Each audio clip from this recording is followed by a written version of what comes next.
Bien, bonjour à tous et à toutes. Je vais commencer par deux questions.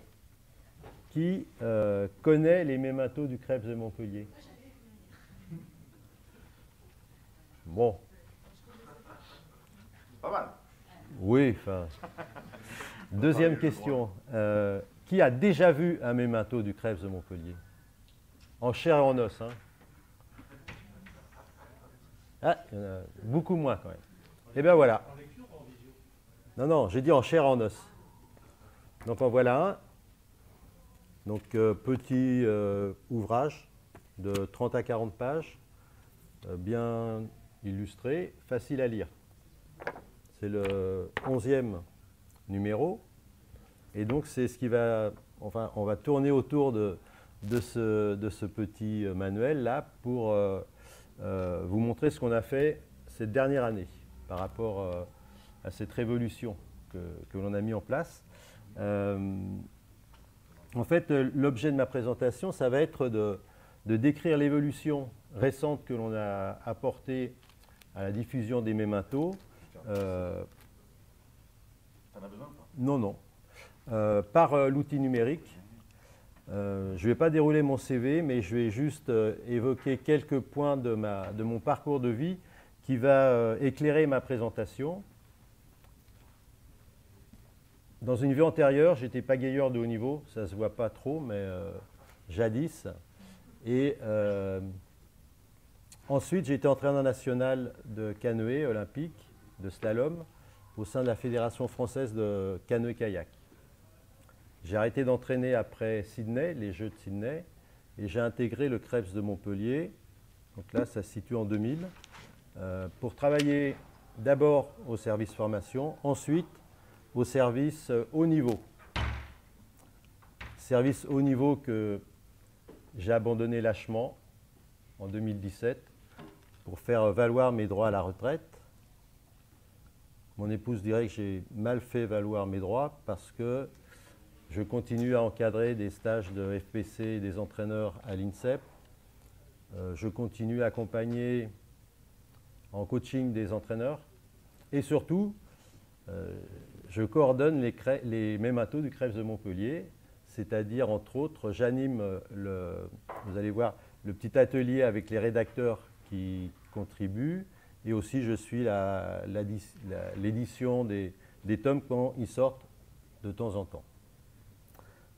Donc, je vais quand même vous présenter un petit historique des mémentos pour que vous puissiez comprendre la stratégie que l'on a mis en place par le numérique.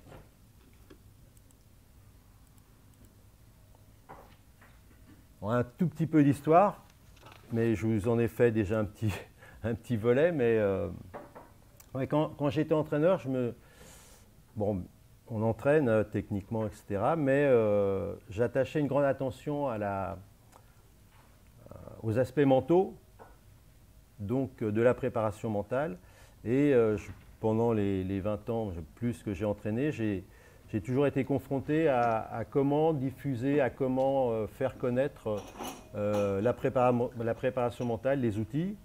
Et quand je suis arrivé, j'ai arrêté d'entraîner. Quand je suis arrivé au Krebs, je me suis donc mis en tête de trouver des outils qui permettraient de diffuser cette préparation mentale. Et bon, vous avez vu le manuel là qui circule. J'avais l'idée de trouver un outil qui permette d'être très facile à manipuler, très facile à lire, et pour que les sportifs, les entraîneurs, quel que soit le niveau, aient une approche simple de la préparation mentale. Bien sûr, il existe des gros bouquins, peut-être certains connaissent, Gould, Target, qui font 350 pages et qui expliquent bien mieux la concentration, bien mieux la motivation, mais personne n'y va, puisque les petits entraîneurs de club, ça leur fait peur. Déjà, la préparation mentale, ça fait peur, mais alors en plus, s'il faut manipuler un... Donc l'idée, c'était ça. Donc entraîneur, la direction, sportive, bien entendu, principale, mais aussi formateur et aussi stagiaire de formation, futur DE, futur entraîneur. Et donc, comment remplir ce ce petit ouvrage-là, ben, c'était de réunir des spécialistes, donc des psychologues, des entraîneurs. C'est pas facile de trouver déjà des psychologues qui acceptent de rentrer dans une sorte de vulgarisation de la préparation mentale, de la psychologie. Des entraîneurs nationaux ou des entraîneurs qui ont peu de temps à consacrer à ça. Et en fait, bon, il s'est dégagé qu'il y avait au fur et à mesure des gens qui ont bien voulu travailler avec moi et créer un atelier. Et ce qui m'intéressait aussi, c'est d'apporter à ces entraîneurs un échange avec les psychologues. Il y en a un là, voilà, qui fait partie des rédacteurs depuis le temps jadis, hein, c'était aussi dans sa vie antérieure, je pense. Et ça, donc, je vous situe aux années début, premier numéro qui est sorti en 2002-2003. Et voilà, on a... La particularité, c'est que vous n'avez pas le temps de le lire, mais que systématiquement, les entraîneurs, je leur demande de s'appuyer sur un exemple pratique pour étayer une notion théorique. Donc c'est facile à lire, puisque à chaque fois on part de quelque chose qui va toucher le lecteur, toucher le sportif, puisque c'est quelque chose qui va être extrait bon, là, c'est par exemple, pour la scène, c'est dans le baseball, mais ça peut être pour un autre dans le ping, voilà. Et on appuie notre petite notion théorique simple sur un exemple. Donc ça, c'est notre particularité. Et la diffusion, ben, c'est par là que le bas blessait, puisque en fait, la diffusion, on n'était pas, les entraîneurs comme moi et comme les psys qui travaillent avec moi, on n'est pas des spécialistes de la communication. Donc, quand un tome sortait, on l'envoyait à toutes les fédérations, avec un petit mot du directeur, à tous les CREPS, à toutes les écoles nationales, aux DR avoisinantes, aux centres de formation, voilà. Mais c'était tout. Et après, ils se débrouillaient à l'intérieur d'une même fédération pour diffuser ou pas, pour acheter, pour ne pas acheter, etc. Le petit manuel est en vente à 3 € sur le site internet du CREPS, mais c'était la seule diffusion possible d'avoir ces mémentos. Bon, bien sûr, on les avait en numérique, mais on ne les diffusait pas, puisqu'on n'avait pas de moyens, on n'avait rien. Et donc, vous avez bien compris que ben, la diffusion, en fait, et on va voir dans le constat, la communication, la diffusion de ces mémentos, elle n'était pas très bonne, quoi. Les 2 dernières années avant le Covid, on s'est associé avec une radio locale pour faire des petites émissions. Donc on avait une émission par semaine sur cette radio locale, sur la préparation mentale. Donc ça, c'était quand même intéressant, mais ce n'était qu'une radio locale, même si les émissions, ils sont en fait... ils font partie d'une fédération des radios locales et ils pouvaient se passer les émissions. Donc ça, on n'a jamais su si ça partait plus loin qu'autour d'Aigues-Mortes, hein, puisque la radio... Donc voilà un peu la dimension de notre diffusion. Aigues-Mortes et dans ses environs. Avec cette radio, on organisait aussi de temps en temps, quand j'étais encore au CREPS, des soirées des entraîneurs. Mais bon, c'était très limité. Et le constat, après 20 ans, avant le 1er septembre 2020, c'était ça. C'est-à-dire, le manuel, il est très intéressant. Il est, bon, bien sûr, moi, je travaille avec beaucoup de fédérations, j'en parle. Quand les gens l'ont dans les mains, puisque pour l'instant, on ne pouvait l'avoir que dans les mains, ils le trouvent super. Il y en a qui m'en achètent. Il y a même des directions techniques qui l'ont acheté pour tous leurs entraîneurs nationaux. OK. Sauf qu'il n'est pas connu, donc il peut être bien, mais s'il n'est pas connu, il ne risque pas d'être acheté ou d'être diffusé. Les rédacteurs, ils sont... donc là, il y a un petit panel de rédacteurs. Il y a du turnover, mais ils sont... il y en a encore depuis le début, c'est que ça doit leur plaire. Donc ça fonctionne bien. Là. Ils sont maintenant, on sait... avant, on mettait peut-être 2-3 ans avant d'en sortir un. Maintenant, tous les ans, on arrive à en sortir un. Donc, on a trouvé les méthodes. Et en plus, c'est hyper convivial. Si Olivier a découvert ce petit groupe qui est vraiment sympa. C'est une équipe vraiment sympa. Mais malgré tout, la collection, elle n'est pas connue. Donc les sportifs, moi, mon projet de diffuser la préparation mentale auprès des sportifs en particulier, elle est pas atteinte. Elle n'est pas atteinte, il n'y a que quelques sportifs qui connaissent. D'ailleurs, on peut analyser par les ventes, puisque le seul moyen, c'était les ventes. Elles sont très limitées. Quand un tome sort, ça relance un petit peu, à condition que le DTN qui a reçu le petit manuel dise tiens, à son chef de formation, ça serait intéressant de diffuser. Mais bon, vous voyez, qu'est-ce que ça. Dans une fédération, c'est peanuts, et donc voilà, c'est pas très diffusé. Donc les ventes très limitées, mais même si ça coûte pas cher, hein, de 3 €, là on vient, voilà, parce que la communication n'est pas efficace, parce qu'il n'y a pas de diffusion en format numérique, et en fait on n'utilisait pas, les outils numériques. On ne l'utilisait pas, et alors effectivement maintenant, en début de ce 21e siècle, si on n'utilise pas les outils numériques, ben on passe à côté. Et 1er septembre 2020, il y a un gourou du numérique qui pénètre dans le CREPS. Voilà. Et grâce à son expérience, sa pédagogie, il tilte tout de suite sur notre petit groupe et puis il nous met à nous faire réfléchir par rapport aux outils numériques que nous, bon, il ne faut pas dire que c'était des ignares, hein, les entraîneurs nationaux, mais bon, on n'était pas là-dedans, nous on rédigeait nos petits mémentos. Et donc, voilà, il nous dit attention, regardez, maintenant on peut faire ça, il y a des outils qui le permettent.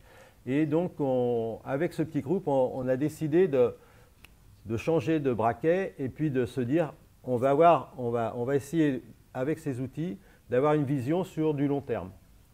Donc le long terme, c'était bien sûr en premier lieu d'avoir une meilleure visibilité et une meilleure diffusion, puisqu'on a vu que c'était ça qui marchait pas bien, avec une ouverture au plus grand nombre.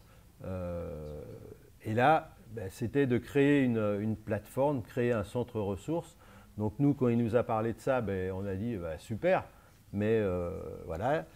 Et donc, ça c'était dans notre vision de progression, utiliser un outil informatique, avoir pas que le petit atelier là qui fonctionne bien entre eux, mais d'avoir une animation, une communauté qui serait dynamique, avec qui les rédacteurs pourraient échanger.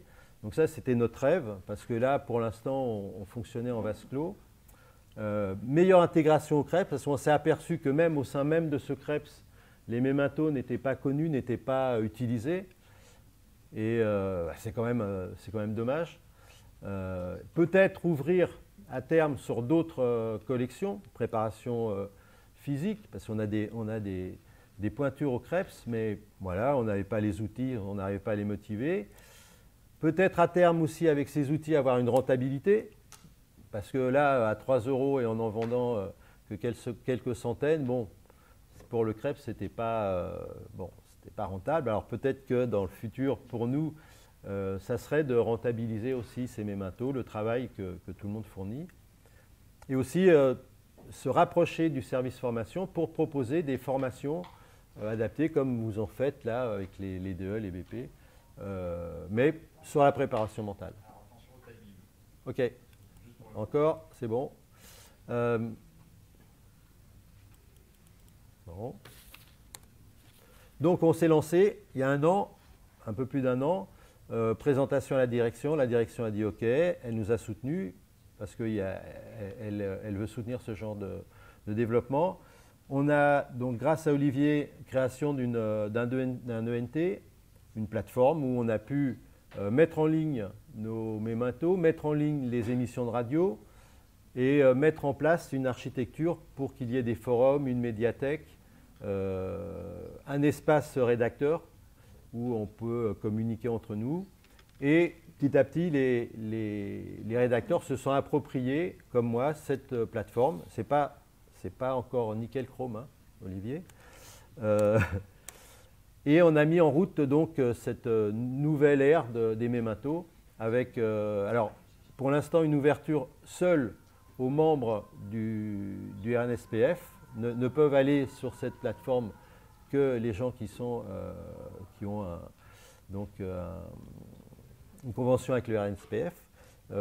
Nous, on s'est lancé dans des webinaires qu'on ne connaissait pas du tout et avec une bonne réussite parce que entre 150 et 160 participants sur les premiers, donc c'est déjà quand même intéressant. Ça nous ouvre déjà sur nos horizons. Intégration dans nos mémentos numériques de quiz, de badge. On a recruté des nouveaux rédacteurs pour étoffer, en prenant des entraîneurs du CREPS pour bien essayer d'intégrer et d'infuser sur le CREPS, de structurer en 3 pôles les mémentos, pôle rédaction pour que les rédacteurs ils n'aient qu'à rédiger les mémentos et pas s'occuper de la com, pas s'occuper... bon, ils peuvent participer à un webinaire. Développer un pôle communauté communication pour qu'il y ait quelqu'un ou un petit groupe qui s'occupe de la communication et de la diffusion. Et un pôle formation pour à terme, et ça va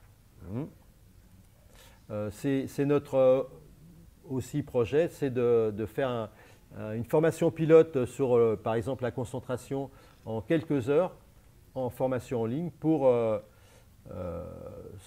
travailler avec, là je vois le chef de la formation, Eric, travailler aussi avec le service formation pour que tout le monde puisse en profiter et que nous aussi on profite d'eux. Donc, de nouveaux webinaires qui sont en prévision, un avant le mois de février, enfin au mois de février. Création peut-être à terme d'un abonnement payant pour une ouverture sur grand public, ou donc j'ai dit une ouverture formation en ligne, et peut-être création, peut-être en projet d'une collection de préparation physique et pas préparation mentale. Et j'en termine, Olivier. L'outil numérique pour nous, cet espace numérique, ça a été vraiment un outil qui est adapté à nos besoins. En plus, il est adaptatif. Bien sûr, il faut qu'on se l'approprie. On n'est pas geek non plus. Je ne sais plus qui disait ça tout à l'heure. Voilà, bon, on se l'approprie. En tout cas, ça a fait une révolution interne pour les rédacteurs et puis pour tout le petit